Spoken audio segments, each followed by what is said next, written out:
नमस्कार, जय जोहार दोस्तों। मैं हूं आप सभी के साथ निधि भारद्वाज। छत्तीसगढ़ तक में आप सभी का स्वागत है। मेरे साथ है सहयोगी पूजा शर्मा। संडे का आज दिन है और हम जानते हैं कि पूरे वीक आप लोग व्यस्त रहते हैं। ऐसे में हम हाजिर है वीकली राउंड अप लेकर, यानी कि हम आपको बताएंगे कि पूरे हफ्ते भर छत्तीसगढ़ की राजनीति में क्या कुछ चला और इसका जो असर है अब आने वाले दिनों में किस तरीके से रहने वाला है। तो शुरुआत करने वाले हैं सबसे बड़ी खबर के साथ, क्योंकि छत्तीसगढ़ के जो राज्यपाल है उन्हें बदल दिया गया है। विश्व भूषण हरिचंदन की जगह अब रामेन डेका लेने वाले हैं। जी हां, आपने बिल्कुल सही सुना। शनिवार को राष्ट्रपति द्रौपदी मुर्मू ने यह लिस्ट जारी की है और इसमें छत्तीसगढ़ का भी नाम है। 10 और राज्यों के मुख्यमंत्रियों, माफ कीजिएगा, 10 और राज्यों के जो राज्यपाल हैं उन्हें बदला गया है।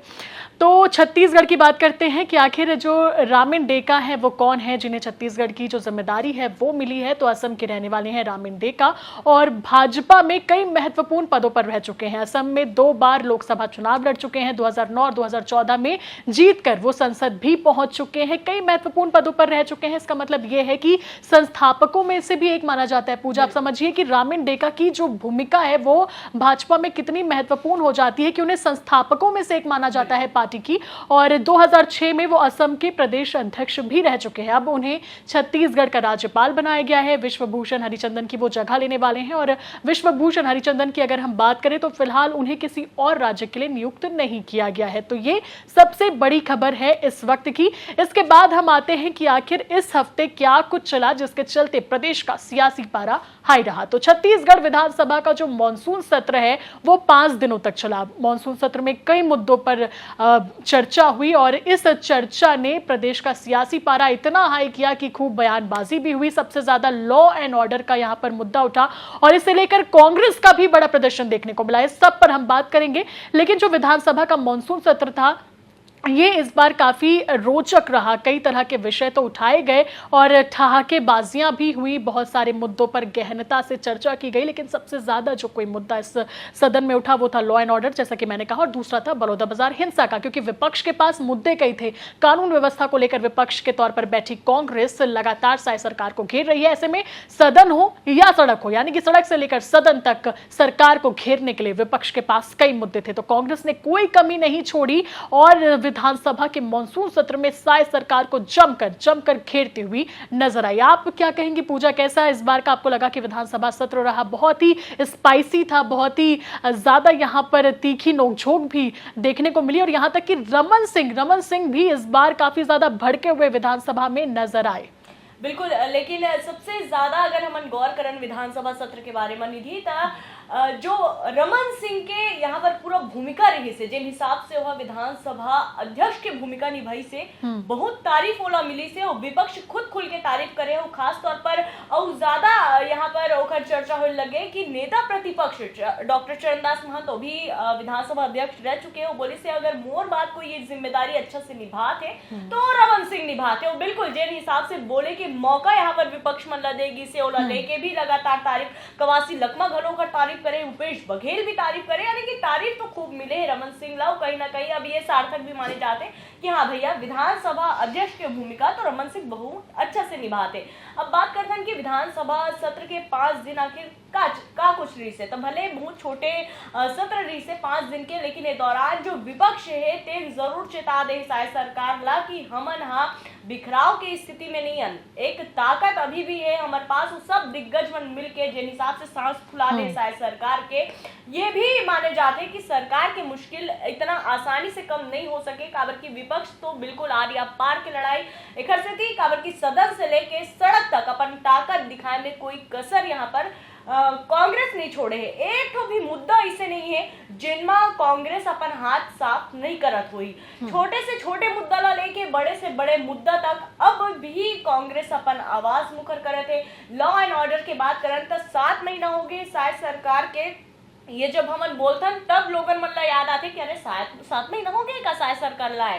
काबर की जे 7 महीना में जो 36 यहाँ पर अपराध हो है और वो सबो अपराध ला लेके जिन हिसाब से सरकार घिरत जाते, तो गिनती अभी केवल अपराध के है, लेकिन सरकार वो अपराध मन से उबरे बर का नवा कानून बनाते, का कठोर कानून बनाते, ये ला लेके बात नहीं होते। बात करो बलौदाबाजार हिंसा के, तो वाकई कांग्रेस लगातार यहाँ पर बलौदाबाजार हिंसा के मामला उठाई से इसे एको झन नेता मोर हिसाब से नहीं हुई कांग्रेस के जेन ह बलौदा बाजार हिंसा ला लेके अपन आवाज मुखर नहीं करे हो। कवासी लखमा घलो बोले कि सतनामी मन सुरक्षित नहीं है, आदिवासी मन सुरक्षित नहीं है, सरकार ला इस्तीफा दे देना चाहिए। गृह मंत्री घलो लगातार गिरते हैं और कई तरह के आरोप गृह मंत्री के ऊपर व्यक्तिगत जो पारिवारिक मुद्दा है ओला लेके भी विषय में लेके सवाल उठाए जाते हैं। हालांकि उसका भीतर हम नहीं बात करन काबर की ओखर कोई स्पष्ट हमारे मन पास जानकारी तो नहीं है, लेकिन वही है बात हरे बातों का क्या वाला जो सीन है मतलब देखे बर मिलत है। अब बलौदा बाजार हिंसा मामला ला लेके ना केवल कांग्रेस बल्कि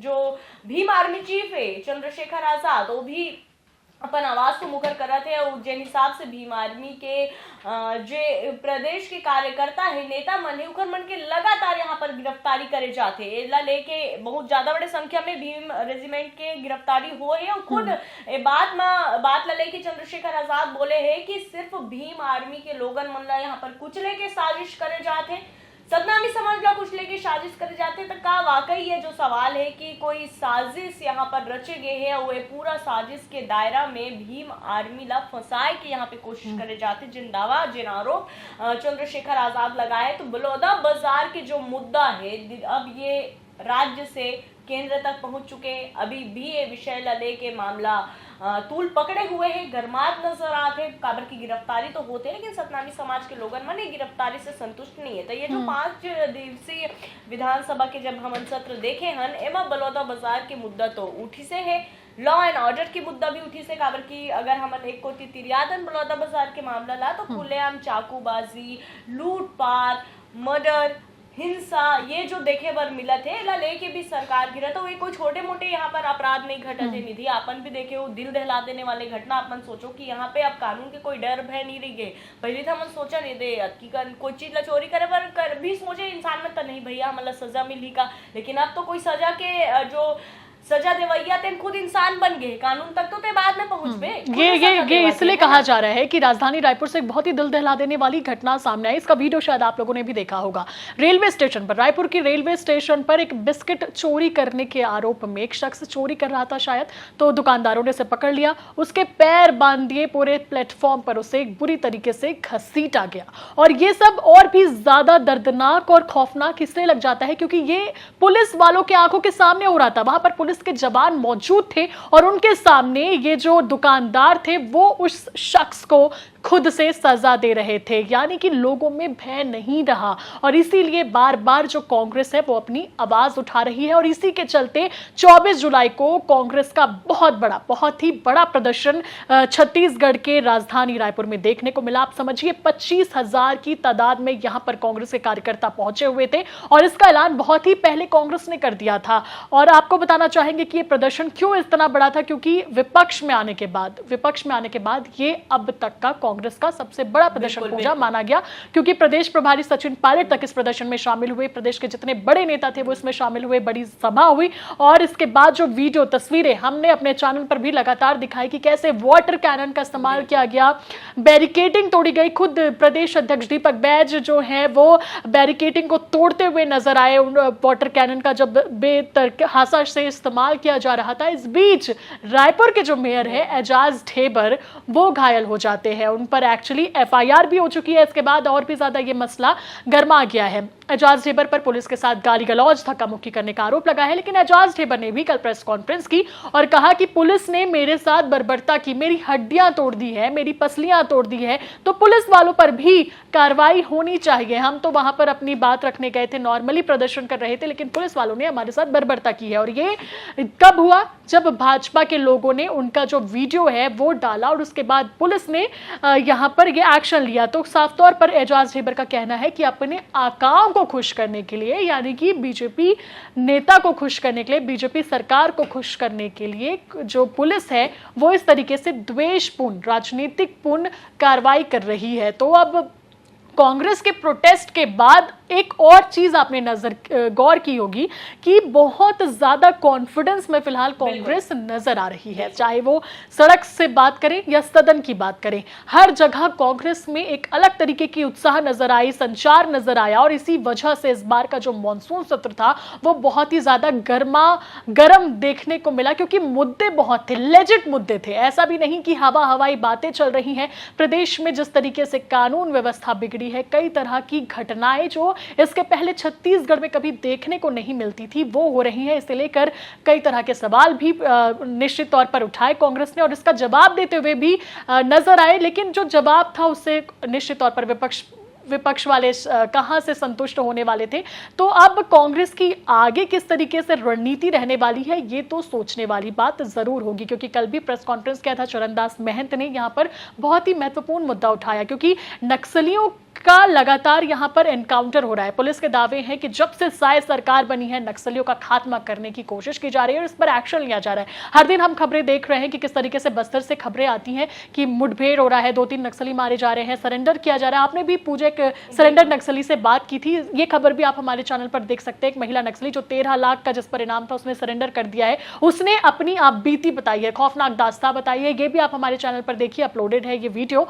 तो इस पर चरणदास महंत ने कहा है कि इतने नंबर्स जो हैं वो फर्जी हैं। ग्रामीण जो हैं उन्हें निर्दोष ग्रामीणों को आदिवासी बताकर माफ कीजिएगा नक्सली बताकर गिरफ्तार किया जा रहा है, उनका एनकाउंटर किया जा रहा है और जो बंदूकें हैं उनके पास रख दी जाती है सिर्फ ये दिखाने के लिए कि ये माफ करो निधि, आप मतलब बीच में मैं रोकत हूँ।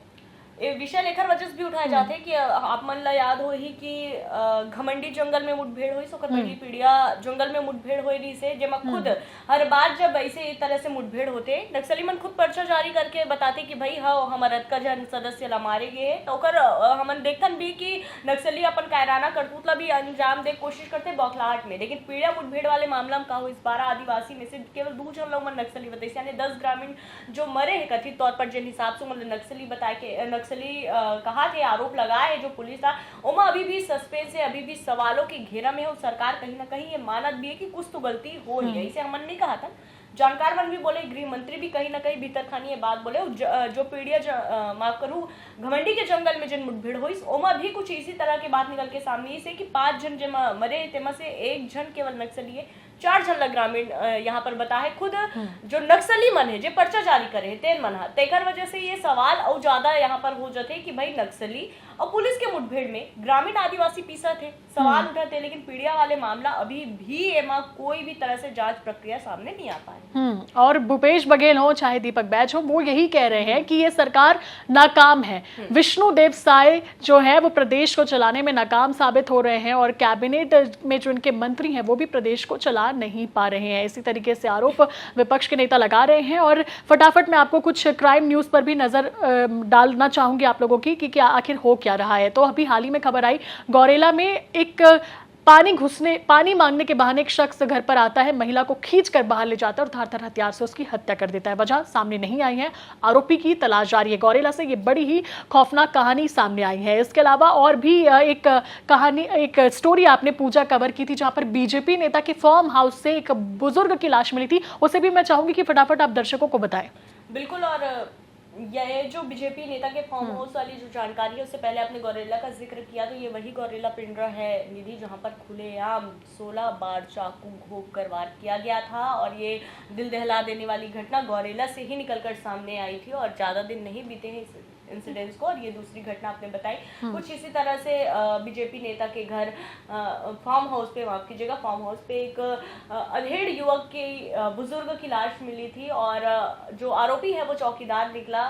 पत्नी पर बुरी नियत रखने की चलते उन्होंने ये सजा खुद से उस गार्ड ने उस ग्रामीण को दी थी। तो यानी आप देखिए कि कैसे ही सजा भी इन लोग खुद देने लग गए। जी जी, वही बात है। और सबसे बड़ी बात ये पिछले साल का आपको याद होगा कि यहाँ पर नग्न प्रदर्शन हुआ था छत्तीसगढ़ में पहली बार, छत्तीसगढ़ क्या प्रदेश में पहली बार किसी तरीके का नग्न प्रदर्शन देखने को मिला था और वो था छत्तीसगढ़, जहाँ पर SC/ST युवाओं ने ये प्रदर्शन किया था। अब अर्ध नग्न प्रदर्शन भी एक बार फिर से छत्तीसगढ़ में देखने को मिला है। बालोद जिले की ये खबर है जहां पर युवाओं ने, बेरोजगार युवाओं ने अर्ध नग्न होकर प्रदर्शन किया। कारण क्या है ये आपको पूजा बताएंगी। बिल्कुल, तो जो राजस्व विभाग है वहाँ पे जो भर्ती प्रक्रिया को लेकर युवाओं ने गड़बड़ी की आशंका जताई। उन्होंने कहा कि बाहर से जो लोग आते हैं उन्हें अधिक अंक दे दिया जाता है बोनस में, लेकिन जो हम राज्य के हम युवा हैं, हम बेरोजगार हैं, हमारे साथ ऐसा नहीं किया जाता, हमें अंक नहीं दिया जाता। तो उन्होंने अब इस पूरे मामले में जांच की बात कही।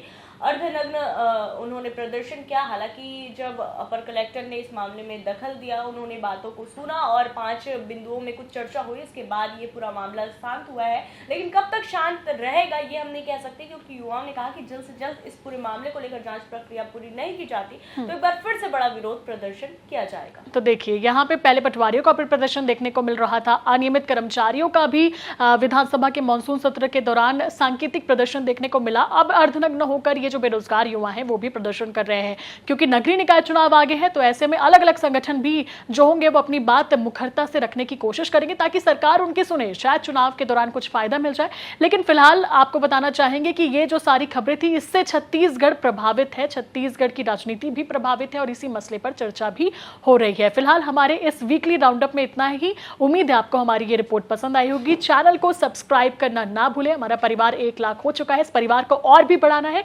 उम्मीद है कि आप आगे भी हमारे वीडियोस देखते रहेंगे, तो सब्सक्राइब जरूर करें, वीडियो को लाइक करें और अगर पसंद आया तो ज्यादा से ज्यादा लोगों तक ये वीडियो जरूर पहुंचाएं। मुझे यानी कि निधि और मेरी सहयोगी पूजा को दीजिए इजाजत। देखते रहे छत्तीसगढ़ तक। नमस्कार, जय जोहार।